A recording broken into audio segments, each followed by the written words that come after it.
Este canal de audiolibros edita un poco el contenido de los libros siempre siendo fiel a la idea del autor con respecto a su obra. No nos hacemos responsables por las nuevas ideas que pueda llegar a causar el contenido. Nuestro único fin es esparcir de forma libre la información. El maestro, un hombre llamado Hichan que vivía en Antan, capital del estado de Zhao, se propuso llevar a cabo un ambicioso proyecto: ser el mejor y único maestro de arco del mundo.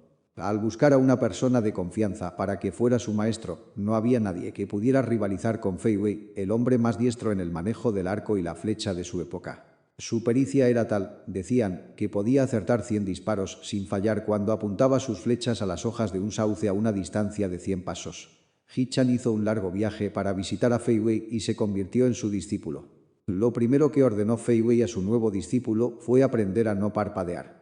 Hichan regresó a su casa, se metió bajo el telar de su esposa y se tumbó boca arriba. Trataba así de mirar fijamente, sin parpadear, los pedales que subían y bajaban continuamente sobre sus ojos. Su esposa, que no entendía aquello, se sorprendió. Le molestaba que su propio marido la acechara en una postura tan extraña y desde un ángulo tan inusual. Ante sus repetidas quejas, Hichan se enfadó con ella y la obligó a seguir tejiendo. Día tras día repetía este entrenamiento sin parpadear mientras mantenía su peculiar postura. 2 años después dejó de parpadear, aunque los pedales que iban y venían rozaran sus pestañas. Hichan salió finalmente de debajo del telar. Ya no parpadeaba ni cuando le pinchaban en los párpados con la punta de una aguja. No parpadeaba, aunque le entraran chispas repentinamente en los ojos o se abalanzara contra él una nube de cenizas. Sus párpados se habían olvidado de cómo se empleaba el músculo que permitía cerrarlos. E incluso durante la noche, cuando estaba profundamente dormido, sus ojos permanecían completamente abiertos. Un día una pequeña araña llegó a tejer una red entre sus pestañas, lo que permitió a Hichan ganar mucha confianza en sí mismo. Fue a comentárselo a su maestro Fei Wei. Al escucharlo, Fei Wei dijo: «Aún te queda mucho camino por delante. Controlar tus parpadeos no te garantiza un disparo certero. Tu siguiente paso será aprender a mirar. Avísame cuando hayas dominado el arte de mirar, cuando veas lo pequeño como si fuera grande y lo delicado como si fuera nítido». Hichan regresó a su hogar, encontró un piojo entre las puntadas de su ropa interior y lo ató a uno de sus cabellos. Lo colgó en una ventana orientada al sur y decidió dedicarse a mirarlo durante todo el día. Todos los días miraba al piojo colgado de la ventana. Al principio no era más que un piojo. Un par de días después todavía seguía siendo un piojo. Sin embargo, cuando pasaron 10 días, daba la impresión de que el piojo era un poco más grande. A finales del tercer mes su tamaño parecía el de un gusano de seda. El paisaje tras la ventana de la que colgaba el piojo iba mutando poco a poco. El tenue sol de primavera se tornó en intensa luz de verano. Los gansos atravesaron el cielo alto y claro del otoño. Y ya caía el aguanieve desde el cielo gris de invierno. Hichan seguía mirando la probóscide del pequeño artrópodo urticoso diligentemente. 3 años pasaron y tuvo que cambiar el piojo varias decenas de veces. Un día se dio cuenta de que veía al piojo colgado de su ventana como si tuviera el tamaño de un caballo. «Excelente», dijo Hichan dándose un golpe en la rodilla felicitándole y salió de su casa. No daba crédito a lo que veían sus ojos. Las personas parecían elevadas torres. Los caballos eran como montañas. Veía a los cerdos como colinas y los gallos tenían el aspecto de grandes castillos. Hichan se puso eufórico, como un gorrión danzarín que salta de gozo, y volvió a su casa corriendo. Se enfrentó de nuevo al piojo de la ventana. Preparó una sólida flecha de Artemisa tallada en un país del norte y la tensó sobre un arco fabricado a partir de los cuernos de una bestia del estado de Yan. Y la disparó al piojo. La flecha atravesó de forma certera el corazón del piojo. Ni siquiera cortó el pelo del que pendía el piojo. Hichan fue a ver inmediatamente a su maestro y le informó de sus progresos. Fei Wei pisó el suelo y se golpeó el pecho con la mano como señal de alegría. «Bravo», dijo felicitando por primera vez a su discípulo. Y comenzó a transmitirle los principios ocultos del arte del arco y la flecha. El progreso de la técnica de Hichan fue extraordinariamente rápido, ya que había dedicado 5 años a entrenar sus ojos. 10 días después de que hubiera comenzado su instrucción en los principios secretos, Hichan probó a disparar a unas hojas de sauce situadas a una distancia de 100 pasos. Logró acertar 100 disparos sin fallar. 20 días después disparó con un arco rígido mientras sostenía un vaso lleno de agua sobre su codo derecho. Efectivamente no erró el tiro y además no movió en absoluto el agua que estaba dentro del vaso. Un mes después probó 100 disparos a alta velocidad. La primera flecha dio en el blanco. Y la segunda salió volando y se clavó en el nock de la primera flecha sin desviarse 1 milímetro. A continuación, la punta de la tercera flecha perforó violentamente el nock de la segunda. A medida que disparaba, las flechas iban clavándose una tras otra en el nock de la flecha anterior. La punta de la flecha proyectada hacía perfecta diana en el nock de la flecha precedente. Por consiguiente, ni una sola flecha cayó al suelo. En un abrir y cerrar de ojos 100 flechas se unieron como si fueran una sola. El nock de la última flecha disparada seguía una perfecta línea recta desde la diana, de modo que parecía que estuviera emparejada con el arco. «Magnífico», se le escapó al maestro Fei Wei, que estaba mirando a su lado. 2 meses después, He-chan volvió a su casa. Casualmente discutió con su esposa y decidió asustarla. Puso una flecha de kiwei en su arco de ave, apuntó cuidadosamente y tiró hacia su esposa. La flecha se llevó por delante 3 pestañas de los párpados de su esposa y se perdió en la lejanía, pero la interesada no se dio cuenta y siguió insultando a su marido. Efectivamente, la velocidad de sus flechas y la precisión de su puntería habían llegado hasta ese nivel. Un día, He-chan, quien ya no tenía nada que aprender de su maestro, tuvo una cruel idea. Tras meditarlo en soledad repetidas veces, llegó a la conclusión de que en ese momento, a excepción de su maestro Fei Wei, no había nadie con quien se pudiera comparar en el manejo del arco. Había que eliminar a Fei Wei a toda costa para poder convertirse en el mejor y único maestro de arco de todo el mundo. Mientras esperaba en secreto esa ocasión, un día se encontró con Fei Wei, que andaba solo por el campo. En un instante, He-chan tomó la decisión, cogió una flecha y apuntó a Fei Wei, quien respondió tensando su arco tras haber detectado la situación. Cada vez que disparaban sus flechas, sus puntas acertaban entre sí y caían juntas al suelo. Las flechas caídas no levantaban ni una mota de polvo, ya que posiblemente la técnica de ambos había alcanzado un nivel de maestría divino. Cuando se le terminaron las flechas a Fei Wei, a He-chan todavía le quedaba una flecha de sobra. Disparó vigorosamente su última flecha, convencido de que iba a conseguir su objetivo. Sin embargo, Fei Wei rompió instantáneamente la rama de unas matas silvestres que estaban a su lado y golpeó la punta de la flecha con el borde de una espina de una rama, haciendo caer la flecha al suelo. De repente, He-chan sintió en lo más profundo de su ser que estaba más allá de sus límites conseguir su objetivo. Emergió en él una sensación moral de deshonra que no habría sentido si hubiera alcanzado su propósito. Respecto a Fei Wei, la tranquilidad surgida tras haber escapado del peligro y la satisfacción que le brindó comprobar sus propias habilidades le hicieron olvidar completamente el odio hacia su enemigo. Los dos se acercaron corriendo y se abrazaron en medio del campo. Durante un rato se dedicaron a sollozar enternecidos por el incomparable amor entre maestro y discípulo. No es adecuado ver este asunto desde el punto de vista de la moral de hoy en día. Cuando el duque Wan del estado de Qi, un notorio gourmet, pidió que le sirvieran un sabor único que no hubiera probado hasta entonces, el jefe de cocina Yiya asó a su propio hijo en el horno y se lo ofreció. Cuando murió el emperador del reino de Qin, su hijo de 16 años de edad, Qin Shi Huang, violó a las concubinas preferidas de su padre 3 veces en una misma noche. Así eran las historias de esa época. Mientras permanecían abrazados llorando, Fei Wei creyó que era demasiado peligroso que su discípulo urdiera de nuevo una estratagema como esta y pensó que lo mejor sería redirigir su ánimo dándole un nuevo objetivo. Ya te he transmitido todo lo que debía haberte transmitido. Si quieres seguir avanzando por el camino del arco, ve hacia el oeste, cruza los montes escarpados de Daxing y alcanza la cima del monte Wo. Allí se encuentra un ilustre maestro sin parangón en el camino del arco llamado Ganjin. En comparación con su virtuoso arte, nuestra técnica casi parece un juego de niños.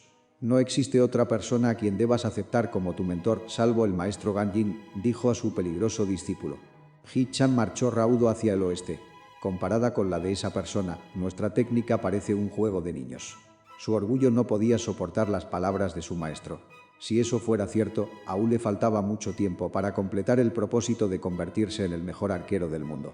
¿Sería su propio arte semejante a un juego de niños? Caminó a toda prisa, anhelando impacientemente ver a esa persona y competir con su habilidad. Se le rompieron las plantas de los pies y se lesionó las piernas. Escaló peligrosas rocas y atravesó los puentes de las montañas. Un mes después, alcanzó finalmente la cima del monte. La persona que recibió a He-chan, que estaba extremadamente entusiasmado, era un vetusto anciano con los ojos tiernos como los de una oveja. Tendría más de 100 años. Andaba arrastrando su barba canosa, ya que caminaba encorvado. He-chan le informó precipitadamente sobre el propósito de su visita alzando la voz, pensando que quizás este anciano era sordo, y le comentó que quería que juzgara a qué nivel estaba su técnica. Muy nervioso, sin esperar la respuesta del interlocutor, sacó súbitamente el robusto arco de tronco de sauce con cuerda de cáñamo que llevaba a la espalda y lo agarró. Puso una flecha de piedra monumental y apuntó a una bandada de aves migratorias que pasaban, volando a lo alto en ese momento. Una flecha voló correspondiendo al ruido del arco. 5 grandes aves cayeron en el acto con presteza, cruzando el cielo azul. Parece que tienes conocimientos generales. Pero eso es meramente un disparo por un disparo. Muchacho, tú aún no sabes el disparo por el no disparo, dijo el viejo sonriendo tranquilamente. El viejo ermitaño llevó al enfadado Hichan hasta un precipicio que estaba a unos 200 pasos de allí. Bajo sus pies se encontraban escarpados valles tan profundos como un gigantesco biombo. Estaba tan alto que solo asomarse para ver el torrente que pasaba justo por debajo, que parecía tan estrecho como un hilo, podía dar sensación de vértigo. El anciano subió ágilmente a una inestable roca que estaba colgada casi en el aire de ese precipicio. Vamos a ver, ¿me podría mostrar de nuevo la técnica que empleó hace un rato encima de esa roca?, dijo a Hichan, volviendo la cabeza. Ya no se podía echar atrás. Cuando Hichan pisó la roca al salir de allí el anciano, el pedrusco se movió sutilmente. Procuró poner una flecha en el arco, tratando de animarse forzosamente. Entonces una piedra cayó desde el borde del barranco. Cuando sus ojos siguieron la trayectoria de la piedra, Hichan se agachó involuntariamente. Sus piernas comenzaron a temblar y el sudor le chorreó hasta los talones. El viejo bajó a Hichan de la roca, extendió una mano mientras reía y se subió él mismo a la roca. «Bueno, te voy a mostrar un disparo», dijo. «Pero, ¿dónde está su arco?» «¿Y el arco?», comentó Hichan inmediatamente. A pesar de tener el rostro pálido y el pulso acelerado, se dio cuenta de que el viejo no tenía nada en sus manos. «¿El arco?», se rió. «En el disparo por disparo necesitas una flecha y un arco. En el disparo por no disparo no necesitas ni un arco de laca negra ni la flecha de Sukusin». Justo encima de ellos, a lo alto, un milano estaba trazando círculos lentamente. Ganjin miró durante un rato la minúscula figura que parecía un grano de sésamo. Al final puso una flecha invisible en un arco etéreo y apuntó como si fuera la luna llena y disparó. «Mira». El milano cayó sin aletear desde el cielo como si fuera una piedra. Hichan se quedó atónito. Sintió que por fin había podido atisbar la profundidad del camino del arte del arco. Hichan se quedó con este anciano maestro durante 9 años. Nadie sabía a qué clase de entrenamiento se entregó durante todo ese tiempo. Cuando Hichan bajó de la montaña después de 9 años, la gente se asombró por el cambio que había sufrido su semblante. El rostro vigoroso y aventurero que solía tener se escondió en algún recóndito lugar y pasó a tener el aspecto de un imbécil, como si fuese una muñeca de madera. Sin embargo, cuando visitó a su antiguo maestro tras muchos años sin verle, Fei Wei dio un grito de admiración al ver su rostro. «Ya eres el supremo experto de este mundo. Las personas comunes y corrientes como nosotros nunca llegaremos ni a la altura de tus pies». La capital, Antan, recibió el regreso de Hichan tras haberse convertido así en el mejor arquero del mundo y vibró con la esperanza de que pronto les mostraría su maravillosa técnica. Sin embargo, Hichan nunca quiso corresponder a sus deseos. Sus manos ni siquiera llegaron a coger un arco.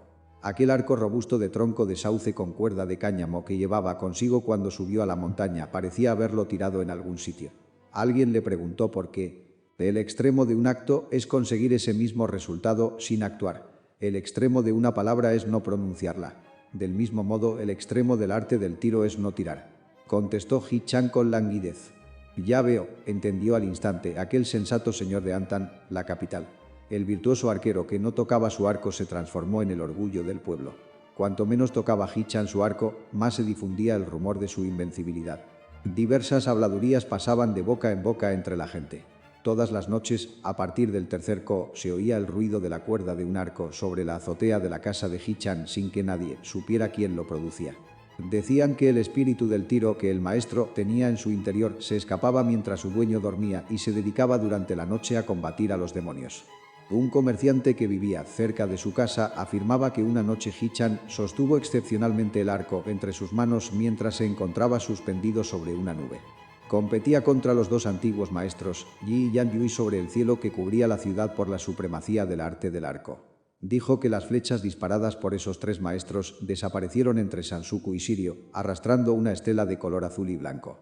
Un ladrón confesó que intentó entrar a escondidas en la casa de Hichan. Nada más poner un pie sobre la tapia, una extrema tensión liberada desde el interior de la vivienda, que estaba sumida en un profundo silencio, le golpeó directamente en la frente y cayó al suelo. Desde entonces, aquellos que concebían ideas perversas daban un rodeo, evitando las 4 direcciones en un radio de 10 cho.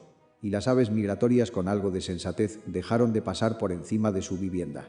De entre todas las leyendas que se condensaban como las nubes, se decía que Hichan envejecía poco a poco. Parecía que su corazón se había apartado del tiro desde hacía ya tiempo y entraba en el estado de tranquilidad que otorga perder todo apego, alejado de lo mundano. Aquel rostro, como el de una muñeca de madera, perdió aún más su expresión. Casi dejó de hablar. Al final la gente llegó a dudar si respiraba.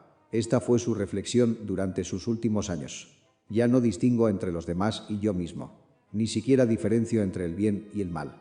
Me parece que los ojos son como las orejas como la nariz y la nariz como la boca. 40 años después de que se separara del maestro Ganjin, se marchó de este mundo tan tranquilamente como si fuera humo. Durante estos 40 años nunca comentó absolutamente nada sobre el tío.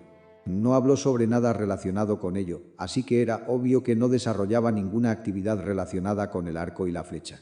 No hay duda de que a mí, como narrador, me habría gustado aclarar con sumo gusto la razón por la que era un auténtico maestro, obligando a ese anciano a mostrar de una vez su suprema pericia. Por otro lado, es absolutamente imposible descifrar qué hay de verdad en los escritos antiguos. En realidad solo se dice que el viejo influyó en el pueblo sin hacer nada. No queda ninguna otra historia salvo esta peculiaridad que cuento a continuación. Parece que este suceso ocurrió 1 año o 2 años antes de su muerte.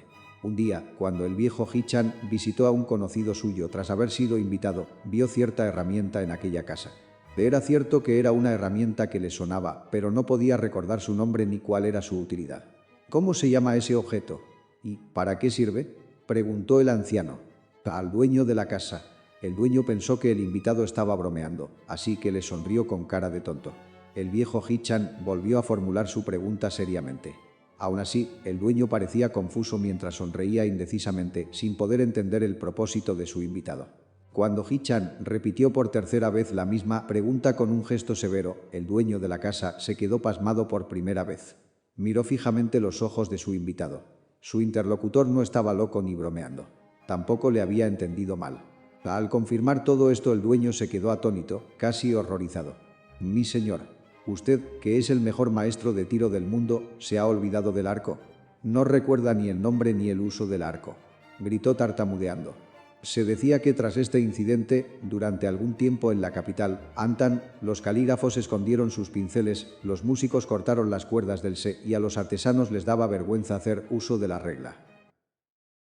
Gracias por ver el vídeo, deja tu like, suscríbete y síguenos en nuestras redes sociales, están en la descripción.